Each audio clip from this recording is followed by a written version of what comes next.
Hello everyone, আসসালামু আলাইকুম। আশা করি সবাই অনেক অনেক ভালো আছো। তোমাদের সবাইকে স্বাগতম আমার ক্লাসে।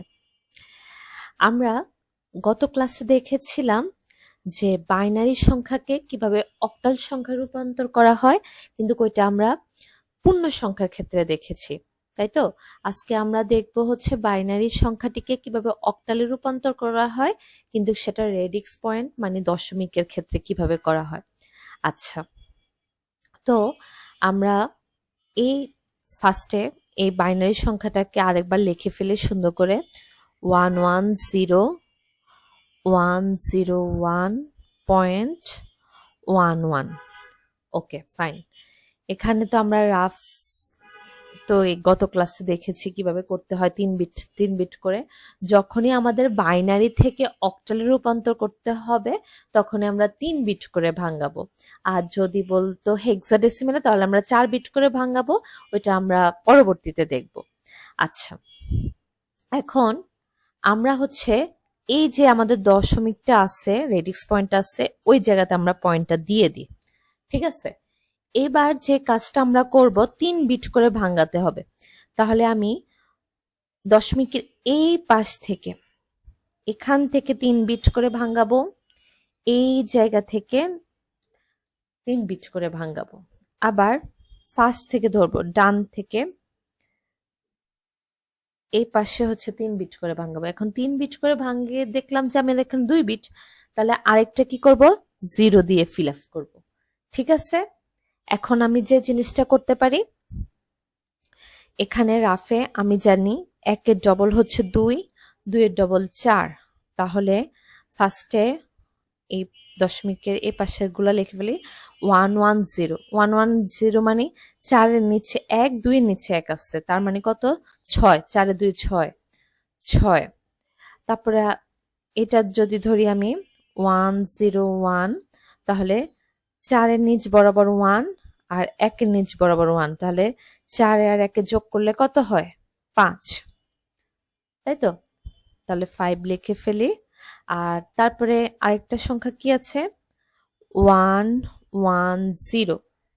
তাহলে এটাকে আমি লিখতে পারি 4 আর 2 হচ্ছে 6, তাহলে 65.6, তাই তো? তাহলে এটাই হচ্ছে আমাদের অ্যান্সার। একটু সুন্দর করে লিখি 65.6। আর অবশ্যই কিসে নিতে বলছে, অক্টালে, তাহলে বেসটা অবশ্যই দিতে হবে অক্টাল 8। সেম নিয়মে আমরা আরেকটা চেষ্টা করি এই জিনিসটা। হ্যাঁ, আমরা আবার হচ্ছে লিখে ফেলি, একটু সুন্দর করে এটা উঠিয়ে ফেলি 1010, 3টা 1, হ্যাঁ, দশমিক 01। আচ্ছা, তাহলে পয়েন্ট বরাবর আমরা পয়েন্ট দিয়ে দিই। ঠিক আছে, এবার আমরা হচ্ছে এটা কোন পাশ থেকে, বাম পাশ থেকে ডানে, তাই না? তাহলে এখানে দেখতেছি আমরা কিসে 01 আছে, আরেকটা 0 দিলে 3 বিট করলাম। তারপরে এটা 3 বিট ভাঙায় আমরা 111, এটা 3 বিট ভাঙানোর চেষ্টা করি 010। এ পাশে 1 একটা আছে, তাহলে আর বাকি দুটা কি করব, 0 দিয়ে ফিল আপ করে দিব, তাই তো?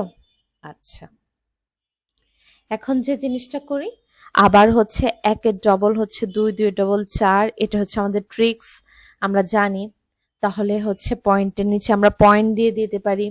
তারপরে এ পাশ থেকে যদি আমরা করি তাহলে 0, 0, 1, 0, তার মানে 2-এর নিচে আছে, তার মানে 1 এখানে লিখে ফেলতে পারি, সরি, 2-এর নিচে আছে, তার মানে কত, 2।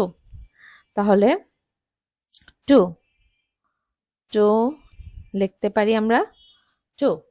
তারপরে হচ্ছে, আচ্ছা, একটু আমরা সুন্দর করে এখানে 2, তাই তো? ওকে, তারপরে হচ্ছে আমরা 2 লিখলাম। এরপরে হচ্ছে এরপরে 3টা বিট যদি আমরা চিন্তা করি, এই 3টা বিটের কথা চিন্তা করলে 111, তার মানে হচ্ছে 4, 2, 6 আর 1 7, তাহলে 7।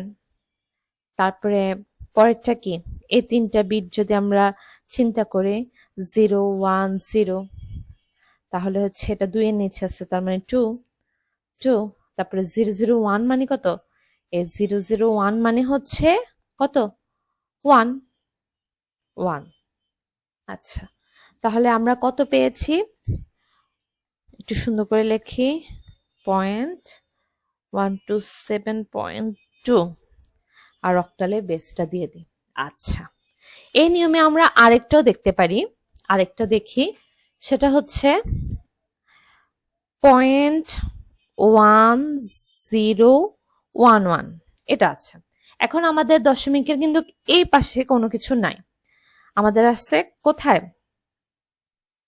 ডান দিকে, তাই তো? বাম দিকে আমাদের কিছু নাই, তো ওটা ঘাবড়ানোর কিছু নাই। পয়েন্টের নিচে তোমরা পয়েন্ট দিয়ে দিবা, তারপরে হচ্ছে 3 বিট করে ভাঙাবা, যেহেতু বাইনারি থেকে অক্টাল নিতে বলছে, তারপরে 101। তারপরে তারপরে কত? এই যে 3 বিট করে ভাঙালা, তারপরে এটা হচ্ছে 1 1, আরো 2টা বিট লাগবে, তাহলে 0 দিয়ে ফিল আপ করবা, তাই তো? এ পাশে কিছু নাই, দরকার নাই কিছু দেওয়া, পয়েন্টের মধ্যে পয়েন্ট দিয়ে দিবা। এখানে যদি তোমরা একটু রাফ করে নাও, রাফ করে নিলে কি হবে? তাহলে 1-এর ডবল, আমাদের ট্রিক্সটা 1-এর ডবল 2, 2-এর ডবল 4। এটা কিন্তু ডান থেকে বামে লিখতে হবে, 1 2 4। এটা কিন্তু তুমি কখনোই 1 2 4 এভাবে লিখতে পারবা না, ঠিক আছে? পিছন থেকে আসতে হবে। আচ্ছা, তাহলে আমরা এটা করি, 101, 101। এটা করলে কত হয়? 4 আর 1-এ 5, 5 আর 100, মানে কত? এক কার নিচে এই বরাবর 1, 4-এর নিচে হচ্ছে 1 আছে, তার মানে 4, তাহলে 4। এটা হচ্ছে আমরা কত? দশমিক হচ্ছে অক্টাল, 0.54 অক্টাল। এখন কেউ যদি মনে হয় যে হচ্ছে আমি ফাস্ট যাচ্ছি বা এমন কিছু, তাহলে তোমরা কিন্তু সিরিয়াল বাই ভিডিও গুলো দেখবা। হ্যাঁ, সিরিয়াল বাই ভিডিও গুলো দেখলে কি হয়, কি একটা পড়া খুব তাড়াতাড়ি স্মুথলি বোঝা যায়। দেখা যায় আমি এর আগের গুলা খুব সুন্দর করে বুঝাই, পরে দেখা যায় যে এর আগের ভিডিওটি একটু ফাস্ট যায়, যেহেতু সেম জিনিস আমি বারবার বুঝাচ্ছি, তো এর জন্য দেখা যায় একটু ফাস্ট যায়। তো তো তোমরা যে জিনিসটা করবা, আগের ভিডিওগুলো একটু দেখে আসবা, তাহলে সবগুলো যদি সিরিয়াল বাই দেখো তাহলে বুঝতেও সুবিধা হবে, আর ম্যাথ গুলো করা শেষ হয়ে যাবে। সবাই ভালো থাকো, সুস্থ থাকো, আল্লাহ হাফেজ।